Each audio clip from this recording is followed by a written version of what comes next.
બાપુ, એક સુંદર મજાનો ધાર્મિક અને ભક્તિમય પ્રસંગ છે અને આ પ્રસંગમાં આજે આપણે વાત કરવી છે પવિત્ર પુરુષોત્તમ માસની કથા, અધિક માસ, જેઠ સુદ પાંચમ, બલિ ભરવાડની વાર્તા વિશે. ગંગાપુર ગામમાં એક બલિ ભરવાડણ રહેતી હતી. જેવું નામ એવા જ એનામાં ગુણ હતા. પાવન પુરુષોત્તમ માસ આવ્યો. સૌને પુરુષોત્તમ માસનું વ્રત કરતા જોઈ બલિ ભરવાડણને પણ વ્રત કરવાનું મન થયું. એણે પણ પુરુષોત્તમ ભગવાનનું વ્રત રાખ્યું.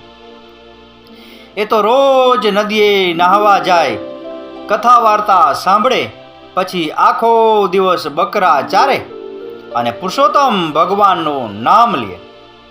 એમ કરતા કરતા ઉજવણાનો દિવસ આવ્યો. બલિ ભરવાડણ તો ઘણી ગરીબ હતી. એની પાસે પહેરવા માટે વસ્ત્રોની બીજી જોડ પણ નહોતી અને ઘરમાં ખાવા માટે લોટ પણ નહોતો.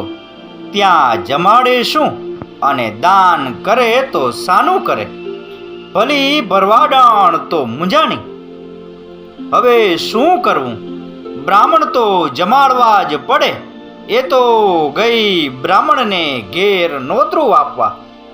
બ્રાહ્મણને ઘેર જઈને કહ્યું કે જુવારની ઘેંસ અને ખાટી છાશ જમવા પધારજો. બલિ ભરવાડણની વાત સાંભળી બ્રાહ્મણ તો મોં બગાડવા લાગ્યો. ઘીથી લચપચતા લાડુ છોડીને ઘેંસ ખાવા કોણ આવે?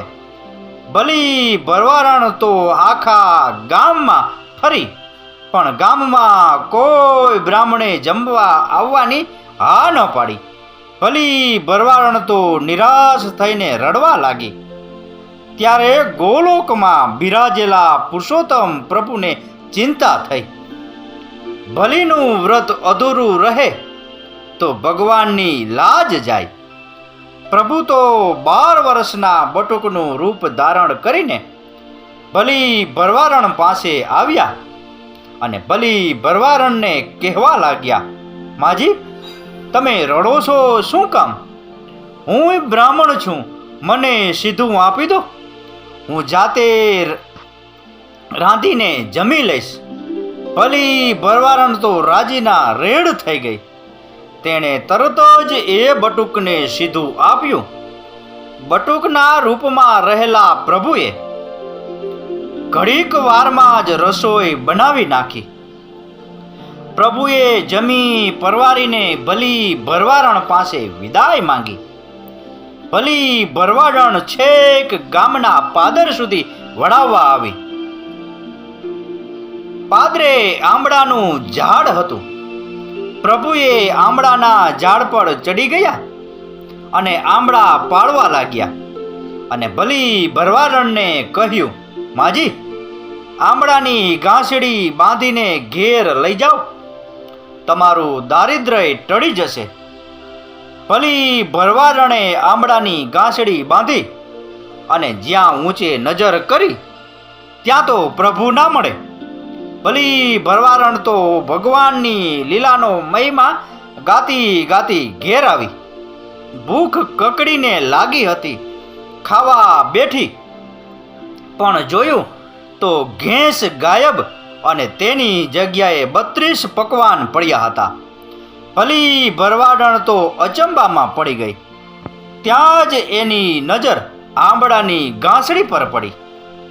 એમાં અંજવાળું જોઈ ગાંસડી ખોલી તો આંબળા સોનાના થઈ ગયા હતા.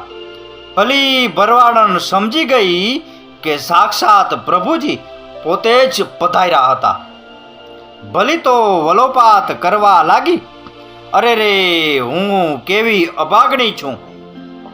મારા પ્રભુ ઘેર પધાર્યા અને હું ઓળખી ના શકી. મેં પ્રભુના ચરણ પણ ના ધોયા. મારો તો અવતાર એળે ગયો. હવે તો પ્રભુ દર્શન દે તો જ અન્નજળ લેવા. બલિ ભરવાડણે અણજળનો ત્યાગ કર્યો. ભલી ભરવાડનો દ્રઢ સંકલ્પ જોઈ પ્રભુ તરત દોડી આવ્યા અને ભલી ભરવાડને દર્શન આપ્યા. ભલી ભરવાડનો અવતાર ધન્ય થઈ ગયો. ભગવાન ભૂખ્યા ભાવના તણા, ન માંગે મિષ્ટાન પકવાન. શ્રદ્ધા થકી જે કોઈ ભજે તેને આપે દર્શનના દાન. વિદુર ઘેર ભાજી જમે છે, છોડે દુર્યોધનના મિષ્ટાન.